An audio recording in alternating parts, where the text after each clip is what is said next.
people complain about the pricing when it comes to Netflix. Like, oh, Netflix charge too much. They up in the price. To me, if you complain about, especially for Netflix, screw everything else. Let's just keep it just on Netflix. I don't have, because I know y'all, I told y'all last year, I think Netflix had by far the best streaming platform. Like if you was giving out awards for what streaming service was the best, I think Netflix hands down 2024 ran the town. That's just that to me is just realistically, that's just the truth. So realistically, if you have time, the only way I can see you complaining about Netflix, if you one of those people, you just got it just to have it. But if you actually sit down and digest content on Netflix, you kind of really just be on Netflix, like, oh, what they got, let me see this, that, and third. Or if you even just realistically last year pulled up to the table for the big events, for the Mike Tyson, Jake Paul, for the football games, the Beyonce concert. Like if you pulled up just for those 3 events at all, I don't think realistically you should be complaining about $1. And the reason why I say $1, because I'm not one of those people who feel like, hey, go ad free, because you're not one. Everybody complains about how much you don't have time for everything. Everybody got a long list of stuff they don't have time for. So if you feel like you don't have time for things,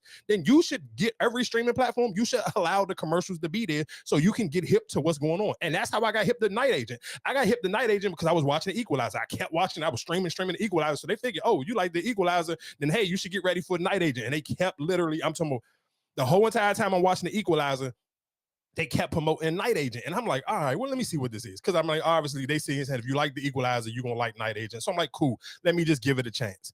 Man, I gave it a chance, dog. In season 1, I was hooked. So I was geeking. I'm like, all right, before season 2 come up on Thursday, let me speedball through this first season. And the first season, like I said, was not a letdown at all. Like, it's literally high action the whole time. Moving into season 2, I'm not going to hold you, I'm kind of over Peter. Like, Peter kind of blown me. And Peter is he is the main character, the night agent. He is the night agent officer. He's just completely throwing me off on season 2 because it's kind of like he ain't really built for that. Like if you watch season 1 and even going into season 2, Peter don't got no hands. A lot of those scenes go completely left. People get away because Peter hands don't work. Like he be fighting, but he ain't really like. And maybe it's because like when you watch. For even people who was joking about Queen Latifah like a couple of weeks ago, like how she beat up 3 dudes with a scarf. Like if I'm looking at Queen Latifah get away crushing people on Equalizer, then I watch Peter on Night Agent. Like Peter hands just don't work because Queen Latifah get it done. If you and Queen Latifah lock hands on the Equalizer, you ain't going away. Queen Latifah is taking you in. You going in for wherever she trying to carry you to, whatever is she trying to investigate you. You going in with Queen Latifah. With Peter, it's a little bit different. He be getting knocked out, put to sleep and everything, and the people just be getting away. His girl keep getting kidnapped because Peter don't got no hands. Peter hands literally do not work, so it be blowing me watching Night Agent. But like I said, it's a great show. I am going into season 2. I believe I'm at episode 8. I think it's only 10 episodes right now. I'm still like heavy on Team Rose.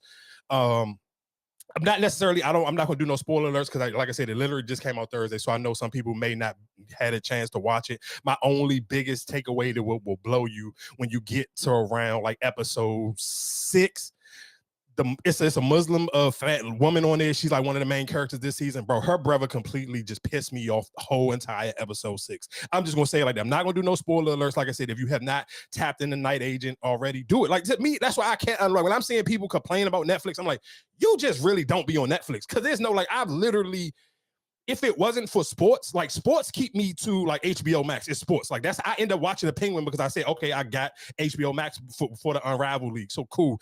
Peacock the same way. Monday Night Football. It's like certain those Jones got like sporting events that kind of keep me attached. But if we just talking about pure TV movies, I could honestly just bang with just Netflix, so I don't realistically never understand why people complain about them upping the price. Like, there's no way in hell. Like, I feel like people be almost damn near like that. Just kind of let you know where we at in America. People just want stuff for free because there's no way in hell you got Mike Paul, you got the Mike Tyson, Jake Paul, you got both of the Christmas Day football games, and if you were an NBA fan, you watched the Starting Five, and you got the Beyonce concert, and you complaining about $1. We talking about a whole $1. If you got the like I said, if you got the basic Netflix joint, the $6.99, it went up to $7.99. There's no way in hell you got that Beyonce concert and you complaining about $1.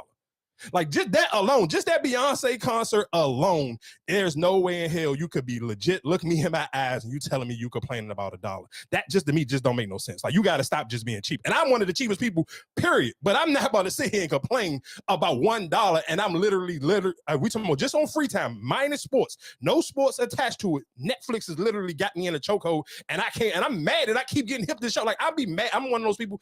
I don't like keep finding new shows to watch because I do feel like the comfort of TV. Like if you find a good TV show and you just really just locked in and you invested in the show, like that's what I'm saying. One of them shows is like, damn, by episode 2, you super locked in.